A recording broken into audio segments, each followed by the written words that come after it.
Hey Aquarius, welcome to your reading. It's Empress Rose here, and these are general readings. We take what works and we leave what doesn't, as with everything in life. And if I don't catch your particular wavelength or storyline, check your other major on this particular reading. Check your other major placements and see if you can't find something there that's useful and resonates with you. Also, I've been taking pictures of these spreads and posting them at the end for you. For those of you that like to read along and check my work. All right, we've got, okay. Wow, you've got two butterflies. So lots of transformation, of course. So we have Butterfly Garden, you've changed. This is close observation. You're looking very closely internally at yourself. We have a different card for looking externally at other people in other situations, but you're looking very closely at yourself. You've changed the way you view yourself. You've grown a lot, and you've sort of transformed. Something in your mind and your perception has transformed, and you're very closely observing. It's kind of fascinating. It's kind of been a fascinating transformation here. And then we have transformation, the transformation card. So you've changed. My goodness, Aquarius, you've changed a lot, and you kind of like it, and you're kind of fascinated by it. And you've watched yourself do this whole thing. So, so this is like, to me, this card reads as an incomplete transformation, not quite done, but very close, very close. So, it has to do with, self-perception. I get that from both of these cards. Some sort of self-perception, some sort of self-love. You've grown a lot in your self-love here. And there's something, the butterfly, you know, we know the caterpillar goes and makes a cocoon, and it kind of turns to complete goo in that cocoon, completely dissolves, completely falls apart into molecules, and then it like somehow, I don't know. I'd like to see a video of it, actually. I want to watch a video or something. We've got to have some sort of like technology that has allowed us to observe this process. But somehow you come back and you emerge as a butterfly. So you go into that cocoon alone, though, typically. I can't imagine what kind of butterfly would emerge if you went in the cocoon with somebody else. So it's a solo venture. It's a solo change, solo transformation. And then once you emerge from that cocoon, you've got to have some time to pump that blood into your wings and get going again. You don't just jump out of the cocoon and fly off. You gotta, like, you know, get used to the new you. And I think that's what's going on here, is sort of getting used to some sort of new perspective, some sort of transformation, some sort of change. You might even be looking back at who you were a little bit and trying to understand who you used to be, and now here you are now. What is this? I mean, that's such useful, though, to occasionally step back and look at where we've come from and how far we've come and how different we are and how much we've changed from where we were before. And then we have flower spirit here. So there's been some sort of, somebody midwifing your opening up and your blossoming and your blooming here. And this is very tender, very gentle energy. I don't want to say midwifing. I want to say like it's a doula of self-renewal. Like, because the doula is there to make sure you're as comfortable as can be through this incredibly grueling process of giving birth. And in some ways you give birth to yourself. Like the cocoon, you emerge from the cocoon. It's like a former self made that cocoon. So don't be mad at your former self for being a caterpillar, because that caterpillar was required, first of all, is just part of the life process. And that caterpillar made the cocoon from which you are reborn. So don't be mad at your old self, because she or he got you here to this rebirth, to this transformation, and they made it all possible, all the work that caterpillar did to make it possible for you today to be who you are. So don't be mad at the caterpillar. Don't look down on your old caterpillar self. Just because it's an old self doesn't mean it was a wrong self. You were exactly who you needed to be at the time and where you needed to be at the time. You've changed, And that was what you're meant to be. And that's what that caterpillar was working towards and eating towards and spinning silk towards and making a little cocoon towards the whole time, was for you to be who you are today. But here you've had some sort of accompaniment. So this could be in the real life, or this could be spiritual. This could be, sometimes I like to think of this as ancestors. And maybe some of our ancestors weren't very wonderful people. But as they return to source love, that source of unconditional love from which we all come and originate, from which our spirits originate, they become capable of that unconditional love. So whatever ancestors you had, I don't necessarily think that they see the error of their ways. They just become the butterfly. Like, it's not who they were here. There were barriers, there were difficulties, there were all sorts of struggles that didn't allow them to give this type of tender, caring, unconditional love. But if you have ancestors that have gone beyond, they are now in that love and completely encapsulated, and not completely, but completely saturated with that unconditional love. So if you want to imagine them as sort of purified in a way, and their love for you as now pure and healthy and good, and here they are helping you grow and blossom. And I feel like, I can almost see the same image of the butterfly first emerging from that cocoon, and that those beams of light first coming in with that first cracking open. And it feels the same to me as if I were a flower. If I were a flower, and that first cracking open and that first morning light coming in so bright and clear and feeling so good, and then opening up like that. So you're blossoming and transforming into this butterfly. So yeah, you're really going through a transformation, opening, blossoming process, and you have companion, you have help, spiritual and or in this life too, hopefully. And then you have protective nest. So these are ideas, plans, thoughts. You're not sharing them. Your job right now is to protect these ideas and to protect these thoughts until they're ready. And the ideas and thoughts will tell you when they're ready, because when we, much like a cocoon, oh my gosh, there's so much about like cocooning and containing, and then for the purpose of blossoming, blooming. A cocoon is very much like an egg. I was actually getting that image and just thinking about that egg and cracking that first crack and how that light comes in that first crack. Unless your mama chicken is like sitting on you still, then it's a little black still.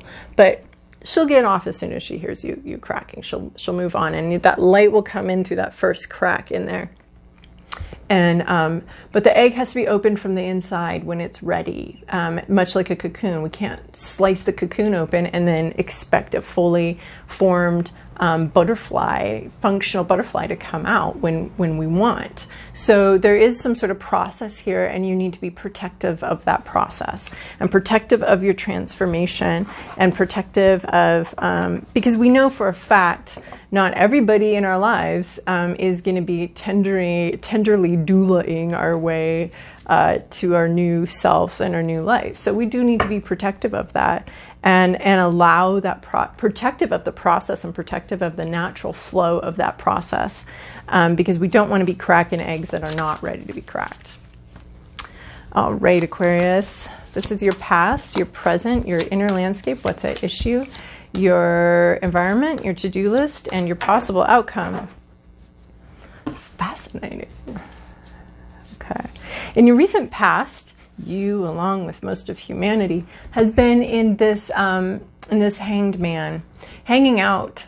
But you've been doing this internal work. Oh my gosh! If nothing looks like a cocoon, I don't know. If anything looks like a cocoon, this does. Like, this is the branch up here, and there you are hanging down there like that. Sort of human fruit waiting to ripen. And you're working your way out. You're working your way. You're untying your knots. You're working your way out. It doesn't look like anything's happening, because when we're untying knots, we're sitting here like this. We're not like, I'm untying a knot. Look how big this is. So you've been sort of fiddling and in this like hanging out stasis. But this is literally, nothing says human in a cocoon like the Hanged Man here. All the work is being internal. Everything done is being internal. It's not obvious to the outside observer what's going on, but it's very internal work.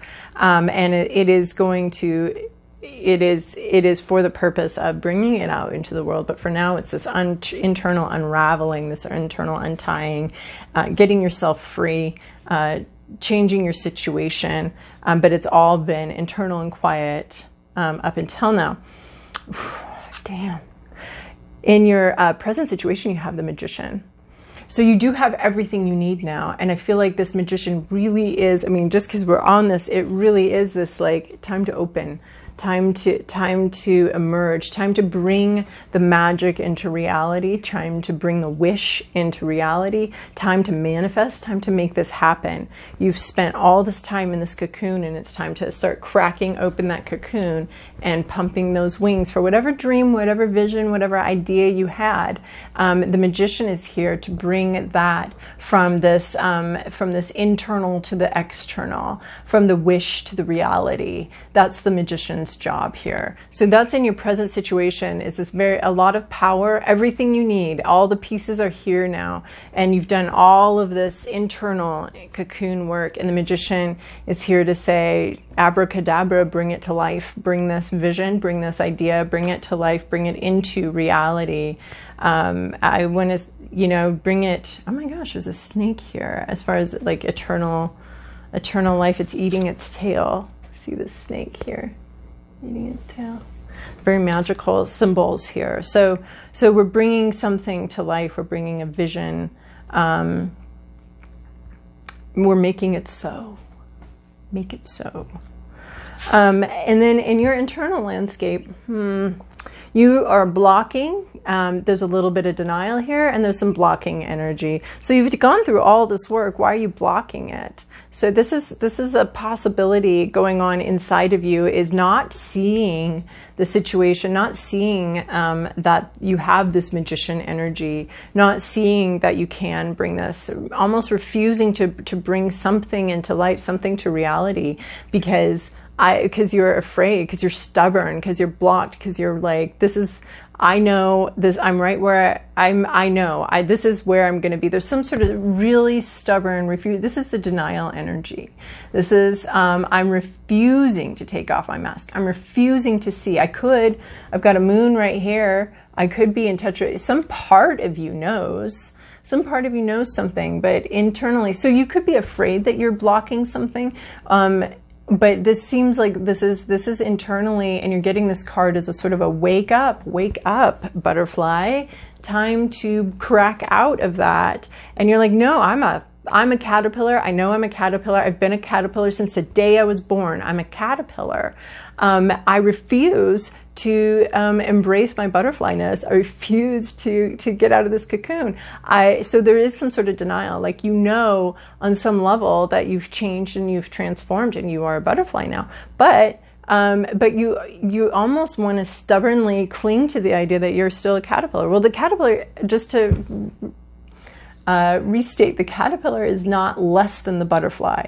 It's just a different form of the same life cycle, and you can't have the butterfly without having had the caterpillar. So I feel like we covered that pretty well back here, but just in case you forgot. So you weren't wrong to be a caterpillar, but don't refuse your new nature. Don't refuse to fly. Page of Cups here is what's at issue.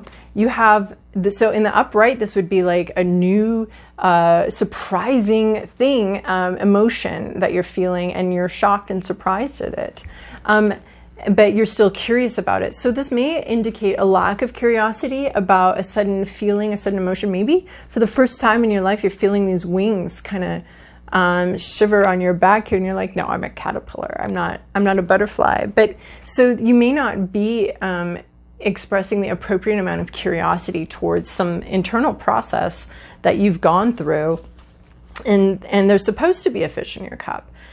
So you might be in denial. There is no fish in my cup.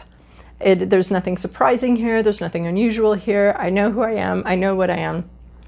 I know how I feel. No surprising feelings. And so you may be in denial that there is the fish in the cup. You may be in denial about something that you're feeling that's new and surprising to you. You may be, so denial would mean that you're not approaching it with the appropriate curiosity, as befits a page just beginning on a new journey, beginning to learn. So there's just there might be a lack of curiosity about a new emotion, about your feelings, denying feelings, pretending that you don't have feelings that you do have. And they're feelings that maybe you weren't expecting and didn't want, and don't really want. So you're refusing to see them, refusing to acknowledge them, refusing to embrace that. So she's still embracing, in the upright, she's still embracing the fish. She's confused by it and curious about it, but it's still there. She's not thrown it out. So, but the Page of Cups is just a lack of curiosity, not engaging with your feelings and your true feelings and your emotions, only accepting what you expect and not the unexpected. In your environment, we have this Queen of Pentacles. So this is somebody that you know who is very focused on success, on money, on their job, on their work, on stability, on their stability, on making sure that they have what they need and they feel stable and secure financially and in their job, reaping the rewards of their work and their labor. So somehow there's going on in your environment is some sort of, work or money focus.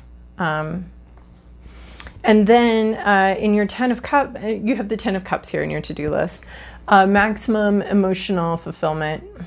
This is where you're going. This is where your to-do list. To do, find this, do this, be this. I think sometimes we need to feel this, whether our life exactly is exactly how we would expect it to be in order to feel this. So sometimes you feel this before you, even without the physical manifestation of this, you can feel this. You can go here to this. So the baby isn't really literally have a baby. I guess some of you, but I mean, that's really not the type of tarot reading we're doing right now. It's time to have a baby. So this is more about the fruition, the baby, symbolizing the fruition. Oh, this could be taking care of your inner child, your inner infant, your baby, and making sure that that baby is safe, secure, and feels maximum happiness, because that's what's going to help you emerge from this cocoon and actually, it's a little hot here, actually emerge from the cocoon and embrace the way you've changed, is making sure that you're caring for your inner child and making sure it has everything it needs and it feels safe and secure. But you're bringing in this 10 of Cups. That's your to-do list, is to be as happy as you can be, to enjoy. Maybe you need to, instead of denying these changes, enjoy them, revel in them, enjoy, we've got this cup, the surprising thing in the cup that you're sort of in denial about. This is enjoy it, go with it. Whatever's in this cup, this beautiful thing in this cup, this crazy, strange thing that's happened, and this way that you've changed, embrace it, enjoy it, really, really love it. Love yourself, love those changes you've been through. And just with the baby and the eggs here, there is something you're protecting, some sort of idea to protect, or some sort of the 10 of Cups is specifically emotion and love, to protect that and to enjoy that. And here these eggs, and this is more ideas, but enjoy those, protect them. That's part of loving. It to a certain extent, depending on the age, is protecting. And then where you're going is the Hierophant. So this is spiritual, religious leadership. This is a very spiritual. So the Hierophant, it can either be the church, the institution, leadership in that institution, or it can be spiritual connection. Being able to be a very spiritual being, very connected, very connected, maybe even to these guides here. Maybe this is the way that you're changing, is becoming a much more spiritually connected person. And that isn't a source of ego, that's a source of just guidance for you, you know. But this person here, the Hierophant, is very, very spiritually evolved. So some spiritual evolution, spiritual growth,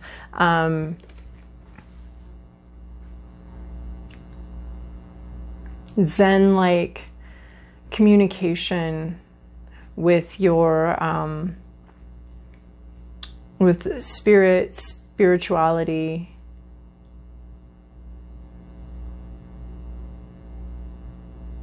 Why are his fingers crossed? His fingers are crossed. I don't know what that symbol. I will look that up. I will share it with you in a future reading, what I find. Yeah, deep spiritual connection, a strong, very strong spirituality, a strong spiritual tradition, something like that. All right, Aquarius, thank you so much for watching. I really appreciate your likes, comments, and subscribes, and I hope you have a really wonderful week.